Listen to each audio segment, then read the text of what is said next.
시청자 여러분 안녕하십니까? K랜 뉴스입니다. 충청북도가 4차 산업혁명의 핵심 기술인 블록체인 산업을 육성합니다. 이를 위해 지난 22일 충북 블록체인 진흥센터를 개소했습니다. 충청북도는 블록체인 진흥센터를 활용해 블록체인 인재양성 아카데미 사업과 블록체인 기반 의료정보 서비스 시범 사업 등을 우선 추진할 방침입니다. 한창섭 충북행정부지사는 앞으로 블록체인 관련 산업을 적극 육성해 전국 대비 충북경제 4%를 실현하고 일자리를 창출하겠다고 말했습니다. 한창섭 충북행정부지사는 앞으로 블록체인 관련 산업을 적극 육성해 전국 대비 충북경제 4%를 실현하고 일자리를 창출하겠다고 밝혔습니다. 박남춘 인천시장과 항만 관련 업체 대표들이 지난 22일 간담회를 개최했습니다.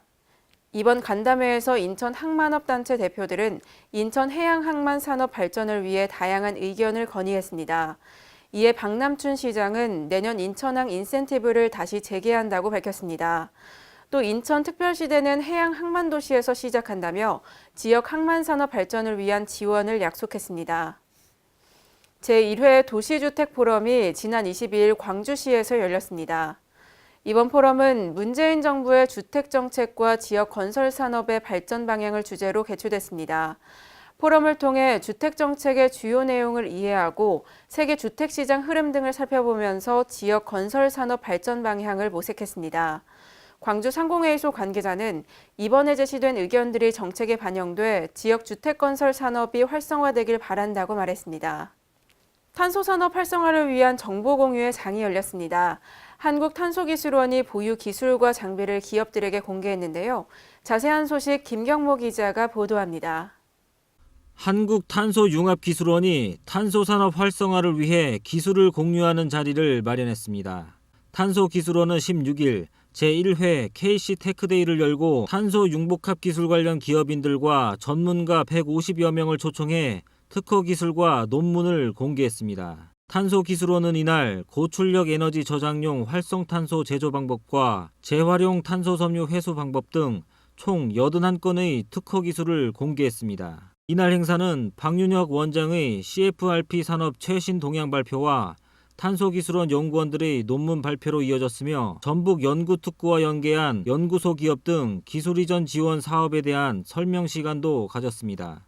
탄소기술원은 참석자들에게 기술원이 보유한 장비와 시설을 소개하는 한편 별도의 상담 부스를 꾸려 기업 관계자들과 향후 활발한 기업 지원을 약속했습니다. 국내의 탄소 산업 자체는 사실은 해외 대비해서 활성화되지 못하고 있는 실정이기 때문에 기업이 활성화하기 위해서는 어떻게 해야 되느냐 부분에 저희들이 고민을 했습니다. 그러면 실용화하는 관점에서 모든 기술을 확보하자. 그를 위한 원천 기술을 먼저 확보를 하고 그 원천 기술을 바탕으로 해서 연구소 기업이라는 부분부터 확대를 해보자. 그 스타트업 기업하고 다른 거는 그 원천 기술을 우리 탄소기술원에서 소싱을 하고 난데 그 기술을 베이스로 산업화시키는 부분입니다. 그래서 가장 중요한 게 실용화할 수 있는 원천 기술을 개발하는 부분입니다. 그러기 위해서는 혼자서 하기는 힘듭니다.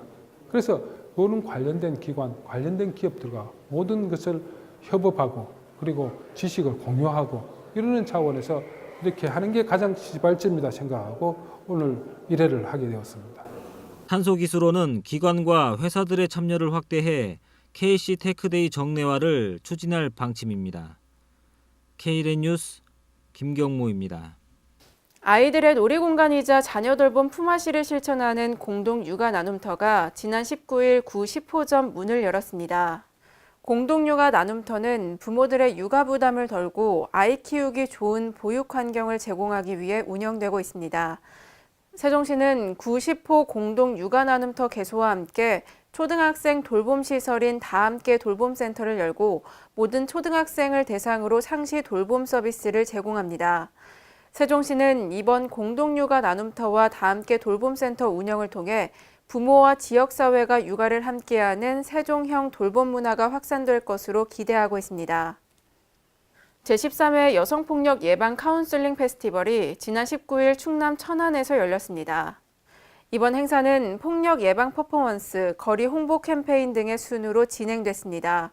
행사에 참석한 양승조 충남지사는 지난 8월까지 도내에서 발생한 가정폭력이 5,636건, 성폭력은 1,382건에 달한다며 이번 카운슬링 페스티벌이 매년 증가하고 있는 아동과 여성폭력의 심각성을 알리고 안전하고 행복한 지역사회를 만드는 소중한 계기가 되길 바란다고 말했습니다.